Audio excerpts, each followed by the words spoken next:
నమస్తే. నేను మీ బాబీ వర్ధన్. బీబీసీ వాయిస్ ఛానల్‌లోని ఓల్డ్ ఈజ్ గోల్డ్ వెండితెర ముచ్చట్లు కార్యక్రమానికి స్వాగతం. ఇవాళ ఒక మహత్తరమైన పౌరాణిక సినిమా గురించి నేను మీతో ముచ్చరించడానికి వచ్చాను. ఈ సినిమా 'భక్త కన్నప్ప' 1976 మే 26వ తేదీన విడుదలై అఖండ విజయాన్ని సాధించిన ఈ చిత్రానికి దర్శకత్వం బాపు గారు.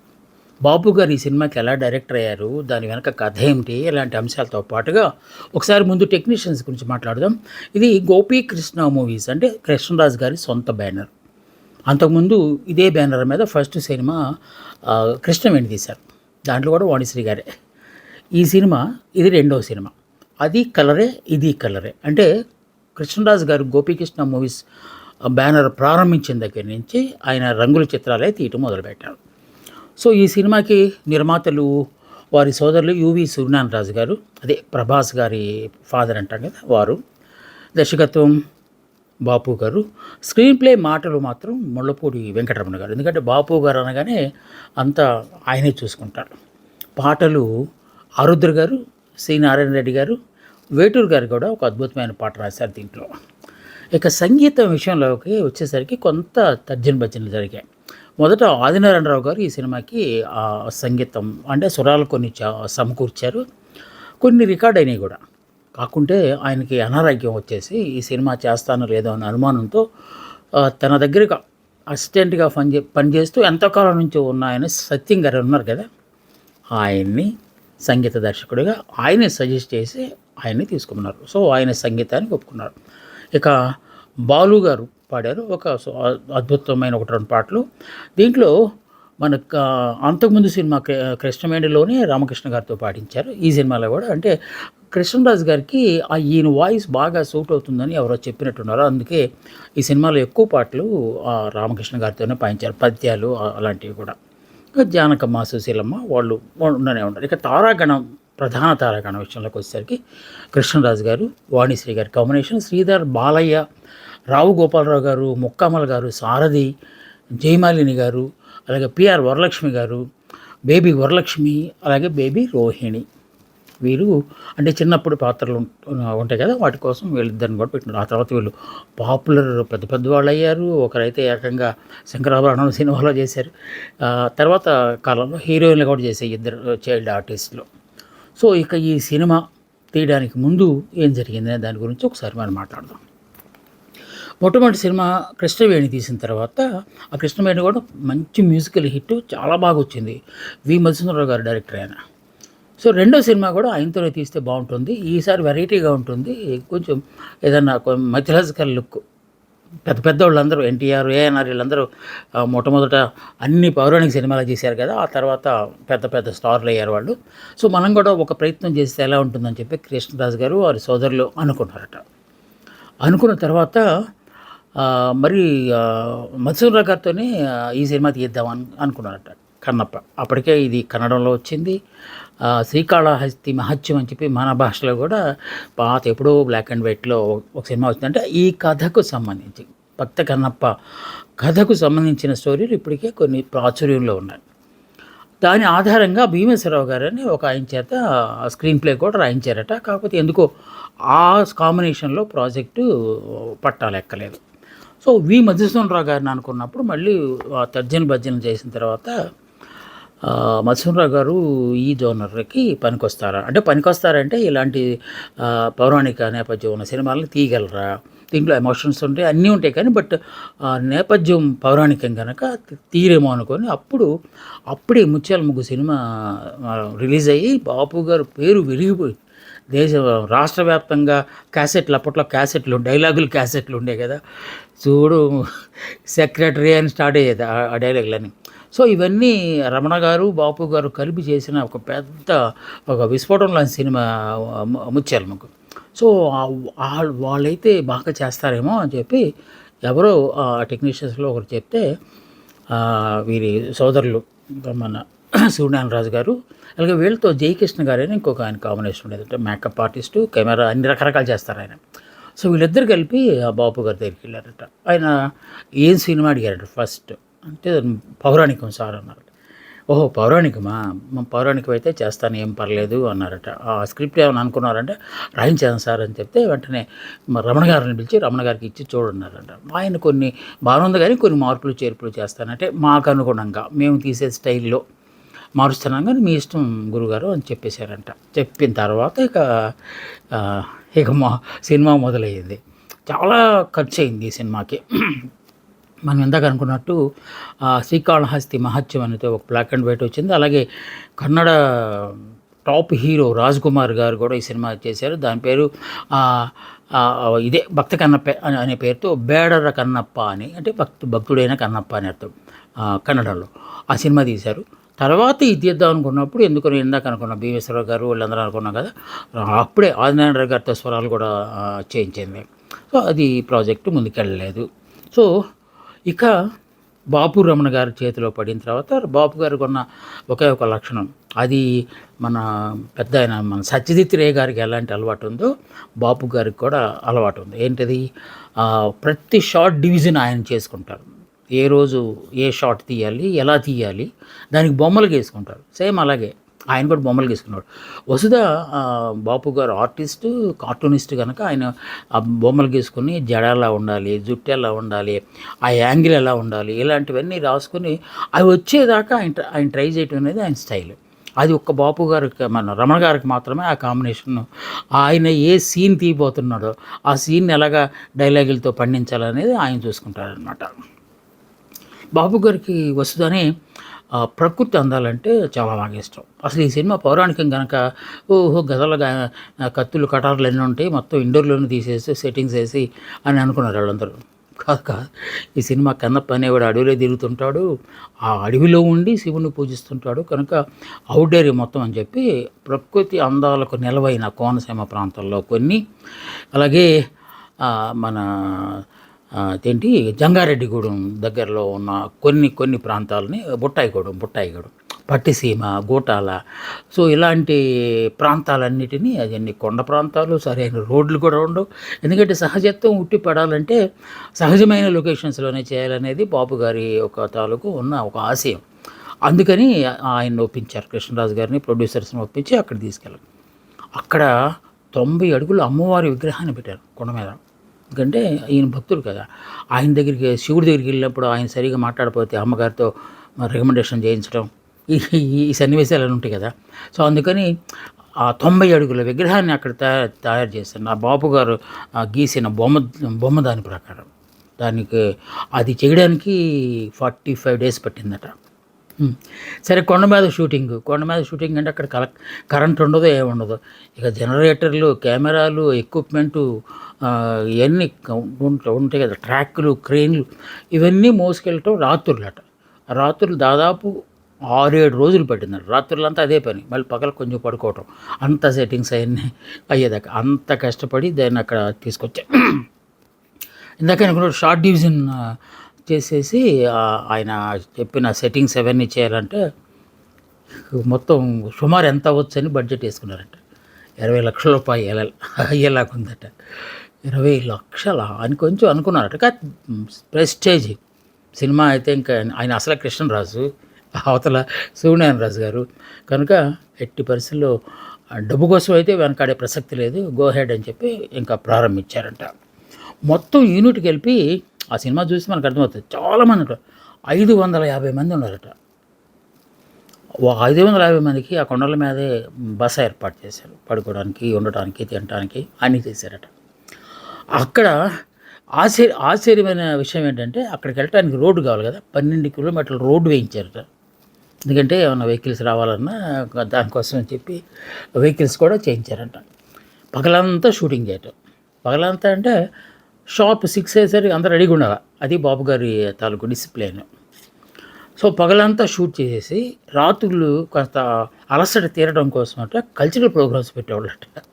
కల్చరల్ ప్రోగ్రామ్స్ అంటే బుర్రకథలు, హరికథలు, తప్పెటగుళ్ళు, ఆ పరిసర ప్రాంతాల్లో ఉన్న ఇంకొన్ని జానపద కళారూపాలు. ఎందుకంటే మొత్తానికి వాళ్ళలో ఎగ్జైట్మెంట్, ఆనందం కల్పించడం కోసం, అంటే ఆ మూడ్లోంచి బయట రాకుండా ఉండడం కోసం అనమాట. అంటే తెలుసు కదా, సినిమా వాళ్ళు అంటే రకరకాల వ్యాపకాలతో ఉంటారు. సో వాటి జోలికి వెళ్లకుండా ఇలాంటిది ఏర్పాటు చేసి రాత్రులు ఎంతసేపు అయినా కూడా, ఎంత పొద్దుపోయినా కూడా మళ్ళీ ఉదయాన్నే 6 కల్లా టంగ్ మనగా లేచిపోవాలంట. అది బాపు గారి డిసిప్లిన్ అని చెప్పి అంటారు. షూటింగ్ మొత్తం 70 డేస్లో బాపు గారు రికార్డు టైంలో చేశారు. మధ్యలో కొన్ని అవాంతరాలు వచ్చినాయి. అవాంతరాలు అంటే ఏకంగా పాత్రలే మార్చాల్సి వచ్చింది. సో రావుగోపాలరావు గారి కుమారుడు పాత్రను రాజబాబు గారిని అనుకున్నారు. రాజబాబు గారు వచ్చారు, 1-2 రోజులు షూట్ కూడా చేశారు. ఆ తర్వాత ఆయనకి వేరే పెద్ద ప్రాజెక్ట్ వచ్చి డేట్స్ కుదరలేదట. వాళ్ళకు ముందే మాట ఇచ్చారట ఆయన, అందుకని డేట్స్ కుదరకపోతే ఆయన మానేశారు. సరే ఇంకా ఎవరు చేయగలరు కమెడియన్? ఓకే, పద్మనాభం గారు అని పద్మనాభం గారికి ఫోన్ చేసి మొత్తానికి ఆయన్ని ఎలాగోలాగా కాంటాక్ట్ చేసి మీరు వచ్చేసేయండి అని చెప్పి ఆయన టికెట్ కూడా వేశారట. ఆయన బయలుదేరుతున్నాడు, సర్దుకుని అన్ని బయలుదేరిపోతుంటే వాళ్ళ ఫాదర్కి సీరియస్ అయిందట. మళ్ళీ ఆయన ఆగిపోయాడు. ఏంట్రా బాబు ఇది, ఈ పాత్ర ఏదో చాలా క్రిటికల్గా ఉంది, ఆయన అనుకుంటేనే సగంలో వెళ్ళిపోయాడు, ఈయన అనుకుంటేనే ఫాదర్ బాగాలేదు, ఏంటి పరిస్థితి అనుకుని అప్పుడు ఎవరు అనుకుంటే సారథి అయితే ఈ పాత్ర బాగుంటాడని చెప్పి మన బాపు గారు సజెస్ట్ చేస్తే సారథికి కాంటాక్ట్ చేశారంట. సారథి గారిని బయలుదేరుతానంటే పద్మనాభం గారికి ఏ టికెట్ అయితే బుక్ చేశారు అదే టికెట్ మీద ఆయన బయలుదేరాడంటే. ఆ రోజుల్లో అంతగా పట్టించుకునేవాడు కాదు, ఇప్పుడైతే చెక్కింగ్లు అవన్నీ ఉంటాయి కదా. వచ్చేసారట, వచ్చేసి షూట్ చేశారట. అంటే పద్మనాభం గారు వేయాల్సిన పాత్రను, అసలు రాజబాబు గారి పాత్రను పద్మనాభం గారు వేస్తుంటే పద్మనాభం గారు వేయాల్సిన పాత్రను సారథి గారు వేశారు. కానీ వీళ్ళిద్దరి కాంబినేషన్కి ఇంకొక బ్యాక్గ్రౌండ్ కూడా ఉందంట. వెలుగు నీడలు సినిమా తీస్తున్నప్పుడు సారథి గారు ఒక క్యారెక్టర్ వేశారట. ఆయన టేకుల మీద టేకులు తెగ తినేస్తున్నాడు, ఓడిపోతున్నాడు అంట. 100 టేకులు అయినా కూడా ఓకే అవ్వట్లేదంట. తీసాడే అని చెప్పి పద్మనాభాన్ని పెట్టారట. అంటే ఒకసారేమో పద్మనాభం వేయాల్సిన పాత్రను సారథి గారు వేస్తే అప్పుడేమో సారథి గారు వేయాల్సిన పాత్రని పద్మనాభం గారు, వాళ్ళిద్దరు చాలాసార్లు ఇది చెప్పుకుంటారంట, యాదృచ్ఛికంగా జరిగిందో లేకపోతే మన ఇద్దరికి రాసి పెట్టిందో అని అనుకుంటూ ఉండారట. ఆ విధంగా కొన్ని పాత్రల మధ్యలో మారిపోయేసరికి కొంత లేట్ అయిందట. తెలిసిందే కదా, 500 మందిని అక్కడ పోషించడం, వాళ్ళందరికీ భోజనాలు పెట్టడము, సో ఆ ఖర్చులు ఇవన్నీ చాలా పెరిగిపోతుందట. ఒక దశకు వచ్చేసరికి డబ్బులు అయిపోయినాయట. డబ్బులు అయిపోతే ఎలా అని భజనలు పడుతున్నారట. అంటే సూర్యనారాయణ రాజు గారు లాంటి వాళ్ళు, కృష్ణరాజు గారు లాంటి వాళ్ళు ఊరు వెళ్ళి అడిగితే ఎవరైనా ఇస్తారు, కానీ షూట్ చెడిపోతుంది కదా అని చెప్పి వాళ్ళు ఎక్కడే ఉన్నప్పుడు రమణ గారు నేను చిన్న పని మీద రాజమండ్రి వెళ్తున్నాను, నేను ట్రై చేస్తానని చెప్పి వాళ్ళ మిత్రుల దగ్గర నుంచి 1 లక్ష రూపాయలు తీసుకొచ్చారట. మాట వరుస కంట కాదు, చేబదులు అంట, అలా తీసుకొచ్చారట. తీసుకొచ్చేసారు, సినిమా అయిపోయింది. అద్భుతంగా ప్రివ్యూ చూశారంట. ఫస్ట్ ప్రివ్యూ చూడగానే కృష్ణరాజు గారు అన్నారట బాబు గారిని కాళ్ళకి దండం పెట్టి, సార్ 25 వారాల సినిమా సార్ అన్నారంటే. చూద్దామని ఆయన అసలు చాలా తక్కువ మాట్లాడతారు, మితభాష అంటారు కదా, అంత బుర్రతోనే చేస్తారు తప్ప నోటికి ఎక్కువ పని పెట్టరు. ఎందుకంటే పైగా నోట్లో ఏదో ఎప్పుడు నవ్వుతూనే ఉంటారు. సో సూపర్ సక్సెస్ ఫిల్మ్ ఇది అని అనుకున్నారు. ఎందుకంటే కలరు అసలు అద్భుతమైన ఇది. విఎస్ఆర్ స్వామి గారు కెమెరామెను ఒక్కొక్క షాట్ని ఎలా తీశారనేది మన సినిమా చూస్తే మనకు అర్థమవుతుంది. అన్నట్టు ఆ తర్వాత తరంలో గొప్ప డిఓపిగా, డైరెక్టర్ ఆఫ్ ఫోటోగ్రఫీగా వచ్చిన ఎంవి రఘు గారు గుర్తున్నారా? సాగర సంగమం అలాంటి సినిమాలకి చేసిన ఆయన, స్వాతి ముత్యం, అంటే విశ్వనాథ్ గారికి ఎక్కువ సినిమాలు చేశారు ఎంవి రఘు గారు. చాలా గొప్ప సినిమాటోగ్రాఫర్. ఆ తర్వాత ఆయన కళ్ళు అనే సినిమాకి డైరెక్షన్ కూడా చేశారు. సో ఆయన దీంట్లో అసిస్టెంట్, పేరుకి అసిస్టెంటే కానీ ఎక్కువ పని ఆయనే చేసినట్టు చాలా కాలంలో మన మీడియాలో వార్తలు వచ్చాయి. వార్తలు రావటం అంటే ఎక్కడో ఒక ఇంటర్వ్యూలో ఎక్కడెక్కడో చదివిన దాఖలాలు ఉన్నాయి. సో ఎంవి రఘు గారు కొంత చేస్తే కొన్ని ట్రిక్స్ పెట్టాల్సిన చోట, ట్రిక్స్ ఎక్కడ పెడతారో మనం మాట్లాడుతాం కదా, ఆ ట్రిక్స్ పెట్టాల్సిన చోట మాత్రం రవికాంత్ నగాయిచ్ అప్పట్లో ఆయన తిరుగులేదు, మాయా మత్స్యేంద్ర, సో అలాంటి సినిమాల్లో చాలా సినిమాలకు ఆయన ట్రిక్ ఫోటోగ్రఫీ అనగానే ఇంకా ఆయన వచ్చేస్తారు. బాట్లీ అలాగో మన నగాయిచి కూడా అలాగనమాట. సో ఆయనతో అది చేయించారు. మొత్తం సినిమా అద్భుతంగా వచ్చింది. చూసుకున్నారు, ప్రివ్యూ అదిరిపోయిన సినిమా అనుకున్నారు. మొత్తం ఈ సినిమాలో 12 పాటలు ఉన్నాయి.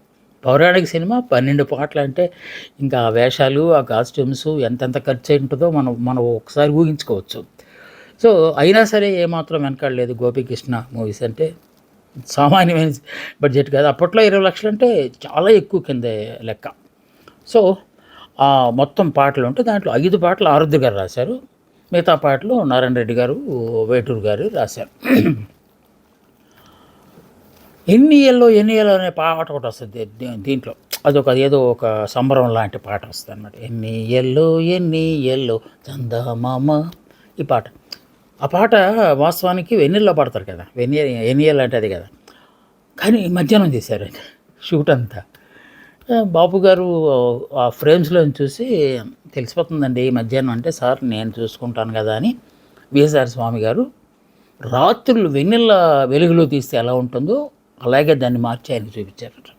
అప్పట్లో ట్రిక్కులు అలాంటివి ఏమి లేవు, గ్రాఫిక్స్ ఏమి లేవు, కెమెరా యాంగిల్ మట్ట, పైగా ఆయన పక్కన రఘు గారు.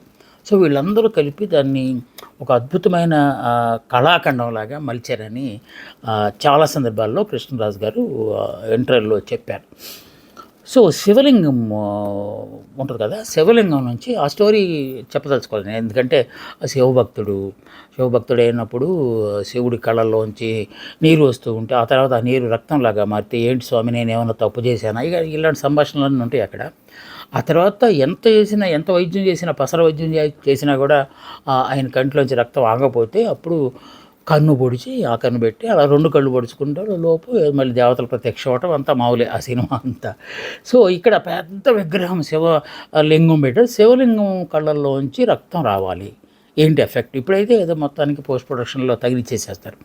అప్పుడు ఎలాగ అనుకుంటే ఆ కళ్ళ లోపల బెలూన్స్లో రంగు నీళ్ళు పెట్టి, అదే బ్లడ్ పెట్టేసేసి దాని పైన పెట్టి లోపల నుంచి వెనక నుంచి గుచ్చితే వచ్చిందట. అది అసలు ఏమాత్రం లోపలేవో బెలూన్లు పెట్టారు, ఆ బెలూన్లోంచి రక్తం వస్తుంది అనే లేకుండా కళ్ళలోంచి నిజంగా రక్తం వస్తుందనే ఒక ఆ ట్రిక్ను మాత్రం మన రవికాంత్ నాగాయచ్చి గారు చేశారు. చాలామంది ఆ సన్నివేశం చేస్తున్నప్పుడు కళ్ళనీళ్ళు పెట్టారంట. ఎందుకంటే ఇది సూపర్ సక్సెస్ అవుతుంది. ఎందుకంటే అది ఒక విషాద సన్నివేశం, ఒక భావోద్వేగమైన సన్నివేశం, దేవుడికి మనిషికి జరుగుతున్న, భక్తుడికి జరుగుతున్న ఒక ఆల్మోస్ట్ భక్తిరస యుద్ధం అనుకోవాలి. అలాంటి సన్నివేశాన్ని పండించేసరికి అందరూ క్లాప్స్ కొట్టేసి చెప్పింది. కృష్ణరాజు గారు పెద్దవాళ్ళగా భావించే వాళ్ళల్లో అక్కినేని గారు, ఎన్టీ రామారావు గారు. సో ఇది పౌరాణిక సినిమా కనుక ఎన్టీ రామారావు గారు చూపించి ఆయన సర్టిఫికేట్ తీసుకుంటే బాగుంటుందని చెప్పి ఆయన్ని ఒకసారి పిలిపించి సొంత ప్రివ్యూ థియేటర్లో చూపించారట. ఆయన చూసి స్థానం అయిపోయారట కదా, అంటే ఫ్రీజ్ అయిపోయారు. పోయి బ్రదర్ అద్భుతంగా వచ్చింది, ఇంగ్లీష్ మూవీ లాగా తీశారు. అప్పటికే బెన్హర్, 10 కమాండ్మెంట్స్ అవన్నీ క్రిస్టియన్ మైథాలజీ స్టోరీలు వచ్చినాయి కదా, అలా తీశారు మీరు ఈ సినిమా అని చెప్పి షేక్ హ్యాండ్ ఇచ్చి అద్భుతంగా చేశారు, మీరు భక్త కన్నప్పగా నిలిచిపోతారని చెప్పి, అంతకంటే గొప్ప ఆశీస్సులు నాకు లేవు అని చెప్పి చాలాసార్లు చెప్పి. కృష్ణరాజు గారు తన కెరీర్లో దాదాపు 250 సినిమాలు చేస్తే వాటిల్లో నంబర్ 1 ఏదైనా ఎవరన్నా అడిగితే ఎప్పుడు ఆయన భక్త కన్నప్ప అని చెప్పేవాళ్ళు. ఎందుకంటే ఇది ఒక మైథలాజికల్, ఆయనకు ఒక టర్నింగ్ పాయింట్ అనమాట అది. ఆ తర్వాత ఆయన హీరోగా అప్పుడు దాకా విలన్లు రకరకాల వేషాలు వేశారు కదా. సో దాంతో ఇక ఆయన వెలిగిపోయారు అనమాట. సో ఆ విధంగా ఆ సినిమా ఇక మధ్యలో డబ్బులు కష్టాలు రావటం, పాత్రలు మారిపోవటం, ఇవన్నీ అయిపోయిన తర్వాత అన్నగారు చూడటం, అన్నగారు సర్టిఫికేట్ ఇవ్వటం. ఇంకొక పెద్ద డిస్కషన్ అప్పట్లో వచ్చిందంట. బాపు గారు రామభక్తులు, అందుకే మన గతంలో సంపూర్ణ రామాయణం తీసిన, ఆ తర్వాత మధ్యలో ఇంకో సినిమా తీశారు కదా మన బాలకృష్ణ గారిని పెట్టి శ్రీరామరాజ్యం ఏదో. సో ఆయన రాముడు అంటే బాగా ఇష్టం. రాముడిని ఇష్టపడేవాడు శివుని ఎలాగ ఇష్టపడతాడు అంటే అక్కడ మీకు తెలిసిందే కదా, వైష్ణవం శైవం. సో ఆయన ఎలా చేస్తాడు అనుకుంటే మనసు ఆయన టిపికల్ ఆర్టిస్ట్, ఇంటలెక్చువల్ ఆయన అసలు అలాంటి భేషజాలు భేదాభిప్రాయాలు ఏమి లేకుండా అద్భుతంగా ఆ సినిమాను మలిస్తే దానికి సరిపడా డైలాగులు రాసి మన రమణ గారు గొప్ప దీన్ని సంపాదించారు ఆ సినిమాలో. రిలీజ్ అయిన ఆల్మోస్ట్ 90% థియేటర్లో 100 రోజులు, కొన్ని థియేటర్లో 250 రోజులు ఈ సినిమా ఆడితే 3-4 చోట్ల అప్పట్లో అలాగే చేశాడు. హైదరాబాదులో, విజయవాడలో, విశాఖపట్నంలో, తిరుపతిలో 4 చోట్ల దీనికి శతదినోత్సవ సంబరాల్లో నిర్వహించారట బాబు దర్శకత్వంలో. ఆ తర్వాత మొత్తం 3 సినిమాలు మన కృష్ణరాజు గారు చేశారు. మొదటిది ఇదే భక్త కన్నప్ప. ఆ తర్వాత మన ఊరు పాండవులు, అబ్బో అది ఆల్మోస్ట్ ప్యారలల్ మూవీ లాగా ఉంటుంది, మేకప్లు అని ఉండకుండా. 3 బుల్లెట్ అని ఒక సినిమా, కాకపోతే బుల్లెట్ సడన్ ఎక్కడ తగలాలో అక్కడ తగిలినట్టుగా అనిపించలేదు. ఎందుకంటే బాపు గారి అభిష్టానికి కొంచెం దూరంగా ఉన్న సినిమా, లేకపోతే బుల్లెట్ అనగానే పేరు వేరేగా అనుకుందామని. మొత్తానికి మిగతా సినిమాలు అంత గొప్పగా ఆ సినిమా అయితే ఆడలేదు. సో 3 సినిమాలు వాళ్ళు తీశారు. వాణిశ్రీ గారి కాంబినేషన్తో కృష్ణరాజు గారు గోల్డెన్ తీశారు.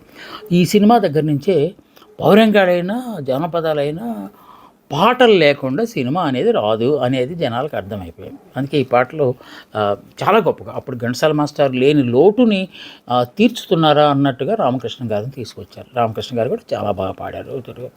వాటిలో ఆకాశం దించాలా, నెలవంక తుంచాలా, సిగలో ఉంచాలా, చెక్కిలి నువ్వు నొక్కేటప్పటి చక్కలి గింతలు చాలు, ఆకాశం దించాలా, నెలవంక తుంచాలా. డ్యూయట్ అది రామకృష్ణ గారు ప్లస్ పి సుశీలమ్మ గారు పాడనమాట. ఇంకొక గొప్ప సాంగ్ దేవుడి దగ్గర పాడే పాట, లో పిచ్లో, అంటే సత్యం గారు ఇలాంటి ట్యూన్ చేశారని కూడా ఆశ్చర్యపోతారు చాలామంది. శివ శివ శంకర భక్తవ శంకర శంభో హర హర నమో నమో, శివ శివ శంకర భక్తవ శంకర. అప్పట్లో విపరీతమైన క్రేజ్ సంపాదించుకున్న పాట ఇది. ఇందాక అనుకున్నది, ఎన్నియలో చందమామ, చిన్నదాని మనువు చెయ్యి చందమామ అనే పాట. ఓ అరే చిన్నోడా, అట్లా సాగుతుంది ఆ పాట ఒకటి. ఇంకొకటి అతను ఏదో విజయం సాధించిన సందర్భంగా పాడే పాట, చాలా మంచి పాట అది.